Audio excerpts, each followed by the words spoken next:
A very good afternoon to all of you and welcome to the talk. This happens to be the first episode of the talk telecasted from the India office of International Business Times. And since this is the first time and we are based out of Bangalore, Karnataka, who better to start this particular initiative of the talk with than the working president of the ruling party over here. Today we have with us Mr. Dinesh Gundu Rao, the working president of the Pradesh Congress Committee Karnataka. And we'll be talking about a lot of things today, right from the politics in Karnataka, what's going on in terms of the administration. We'll also be talking about a couple of issues which deal with the national politics at this juncture. So, Mr. Gundra, welcome to you to our studios today. So, a couple of things, when you look at what is happening in Karnataka right now, like how do you think that Karnataka is going and in which direction is Karnataka headed at this moment? See, Karnataka, we've had the very stable government since the last 4 years. Congress government led by Mr. Siddaramaiah. And the overall growth and development in Karnataka has really seen, good progress under his leadership. And, our main mantra is to have inclusive growth, meaning that the whole state should develop and all the people should be part of the growth story, and the benefits of the growth should percolate down to the poorest of the poor. That's the social inclusion has been one of the key parameters of our development model. So that's what we've been doing, and I think we've been very successful in that. We've been able to reach out to all sections of society, especially the downtrodden, the poor, Dalits, farmers, and also we've improved the infrastructure of the state. We've been able to put a lot of funds in for irrigation, which will again help the farmers, and many innovative schemes that we've come out with, which have been our flagship programs for social welfare, like Anna Bhagya, Shira Bhagya, that is giving milk and food drinks free of cost. So, but we've been doing it in a very wholesome way. We also invested on development of industry. Our industrial investment last year was the highest in India. The proposals that was received, Karnataka received the highest proposals in the entire country. Our road network has really, taken off very well. More than 40,000 kilometers of roads have been upgraded or newly laid.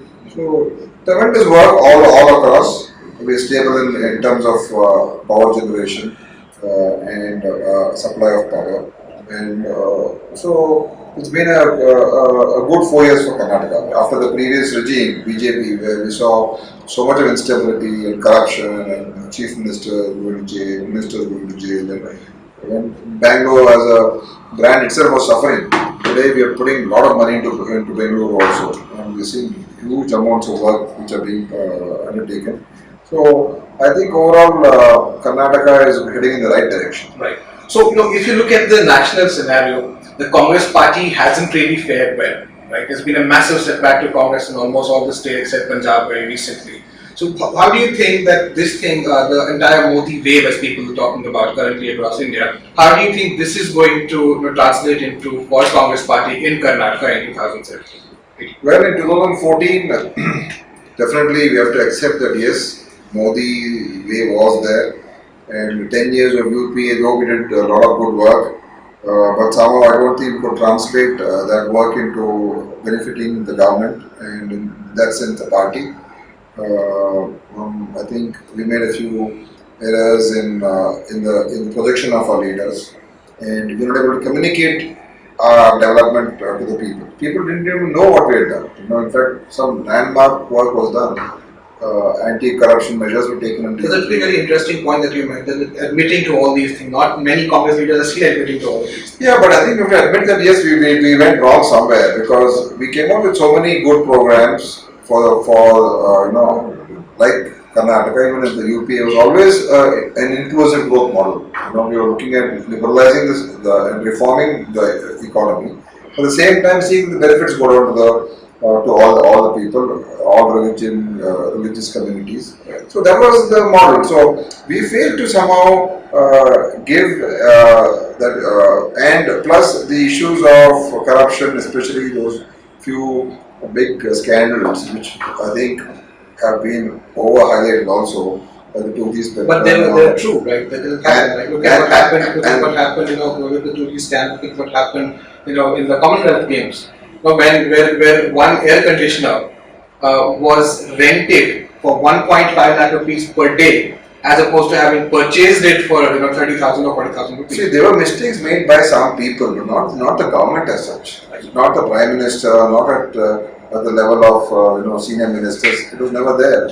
But and the Lokpal issue came up, the Anna Hazare movement. All of that somehow made it seem that Congress was not fighting. Actually, we were the ones who came up with so many of the acts, Right to Information Act, and we came up with Aadhaar, so that we could efficient delivery of our services to the people. So a lot of the good things also we did. Right to Information was the empowering legislation which actually has exposed many scams.